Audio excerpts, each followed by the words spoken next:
We are live. Another edition of Breakfast Scone here, a Good Friday edition. And full disclosure, if you're one, it is presently 9:43 Central Time on Friday morning, and this is the fourth time now that I've done this Breakfast Scone. I want to talk LSU-Mississippi State game one of the series from Thursday night. I actually recorded an episode Thursday night to publish Friday morning. That failed to upload. Then I started recording another episode Friday morning and was interrupted by a phone call when I was 8 minutes in.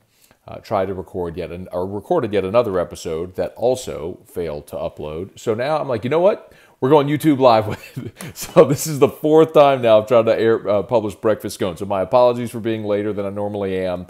I did not forget about you, but it just for certain circumstances we got delayed this morning. So LSU takes game one of the Mississippi State series, and that was such a big win for LSU. And I'm not going to try to sell you on how big of a win it was because Mississippi State is a good team or something. They're not. State's bad. They're 1-6 in the SEC.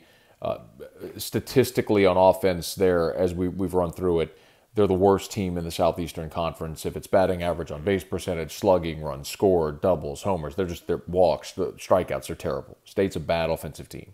So LSU gives up one run last night on just 3 hits, and they got exactly what they needed. So let me talk about the offense first. I loved that against a lefty in Connor Pilkington, they went right-handed heavy in the lineup. I loved having Jake Slaughter back in there, and I loved having Bryce Jordan back in there. The problem this offense has had has not been getting hits. It's been run producing. There's plenty of singles hitters up and down this lineup. You need guys that can produce runs. And we saw that last night. Slaughter goes in there. He's 2 for 4 with 2 RBI. He came through in the clutch with the big hit in the second inning with 2 outs. It ducks on the pond to drive in that first run. Zack Watson hit a monster bomb to give LSU a little breathing room. And then, of course, they busted it open in the 7th inning with 7 runs. But, it was a 2-out rally. They got all 7 runs with 2 outs, and it was nice to see them continue to get clutch hits. Now, in part, in that inning, they were aided by some sloppy play by Mississippi State. And look, Jake Mangum is State's best player. And with Hal Hughes on second and Zach Watson at the plate, Watson singles up the middle. Mangum tried to make the play at the plate. There was no way he was getting Hal Hughes. Bo Jackson in his prime wouldn't have gotten the run at the plate. But that allowed Zach Watson to go to second. And in a 3-1 ball game, a tight ball game, and then Duplantis up, they had Mangum shallow to try to cut down a run at the plate potentially. And Duplantis, that's when Duplantis tripled. But, I mean, if Mangum is playing regular depth with 2 outs there, that's a routine fly to center. So sometimes there's nuance in the game that affects things, but it worked to LSU's favor last night. However you slice it, that was a big win for LSU because the offense got going. They hit a left-handed ace, scored 5 runs off of Pilkington, which, of course, they had struggled against lefties. And mostly this was such a big win because LSU, without Josh Smith, without Brant Broussard, they're in a spot where you recognize until they're healthy, you can't miss opportunities to win games. And this is a sweepable series, but you can't sweep if you don't win game 1. And with Pilkington on the mound, that was statistically State's best opportunity to win a game in this series.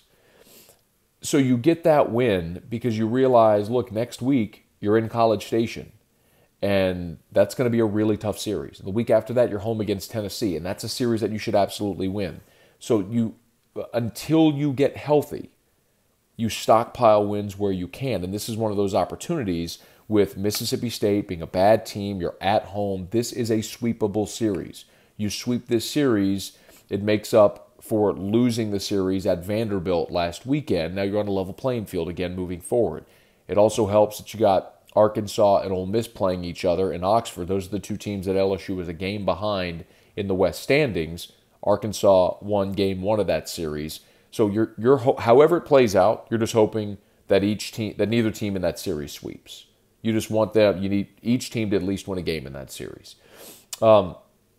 Talked about the offense. We talked about Zack Hess for a minute last night. Hess threw 25 pitches in the first inning, and he's got to be more economical.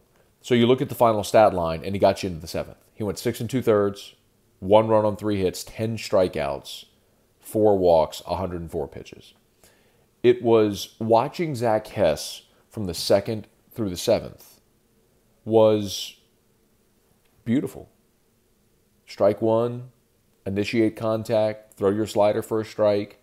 When you do that, he can throw it a foot off the plate and they have to swing because they have to respect it. The problem with Hess at this point is if you're having a 25-pitch first inning, you can't extend. The average, your target pitch count is 12 to 15 pitches per inning. If you're being efficient as a starter, that's what you want, 12 to 15 pitches. So if you're at 25, you're way ahead of that pace. I mean, you're not going to make it through 4 innings. After the first inning, Hess averaged 13 pitches an inning. It's beautiful. It's perfect. The perplexing thing is that first inning. And Paul Mainieri gave the in-game interview on ESPN, or SEC Network. And he said, we tell Zach, go out and treat the first inning like it's the 9th inning against Oregon State in the College World Series. And it looks like it's a max effort deal for Hess, and he's trying to strike guys out on every single pitch and be perfect on every pitch, and it's deceiving him. It's not working. He gave up the leadoff double to Mangum, and he got out of it with a couple of strikeouts, which was awesome. But the strategy that works so well from the second through the seventh for Hess, I don't know if it's just a mental thing or whatever that he can't get past that hurdle in the first inning. But if he could be the guy in the first inning that he was in the second through the seventh, you're talking about a dominant guy that can get you through 8 innings, and then you find a closer to finish a game for you. But it was encouraging what we saw second through seventh. That first inning, I'm curious if maybe they don't change his approach a little bit on that. And then John Kodros came in as a situational lefty, got the out. That's also good baseball fortune. That was a hit and run for Mississippi State. So Austin Bain was breaking towards second base, and the grounder went up the middle, and Bain was able to snag it and throw the guy out. Otherwise, that's an RBI base hit up the middle. So, but that's baseball. And LSU got lucky in that spot. Nick Bush pitched the 8th, and then Ted Peterson pitched the 9th. I was a little surprised to see Bush come in with an 8-run lead, but the TV didn't show this, but apparently Bush had been up in the 7th inning, and Paul Mainieri doesn't want to get a guy hot for that long and then not bring him into the game. So I guess I understand. Bush only threw 13 pitches, so it's fine. He could pitch again tonight or in Game 3 if they needed him, so that's all good.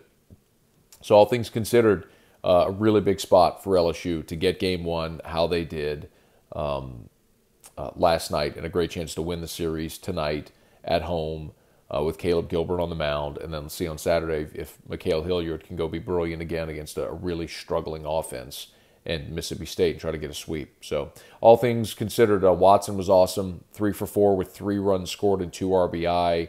Antoine Duplantis broke out of his mini slump going 3 for 5 last night. Austin Bain was 2 for 5 with a run scored. So the offense got going. I mentioned Slaughter being 2 for 4 with a couple of RBIs, which he's just got to be in the lineup. It's the upside.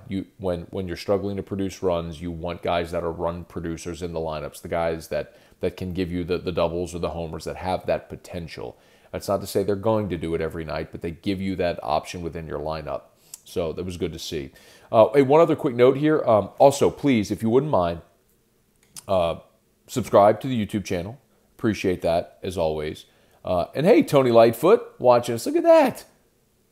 Tony from Dutchtown. Y'all go find Tony from Dutchtown's YouTube channel as well. He's got water. What is it, Tony?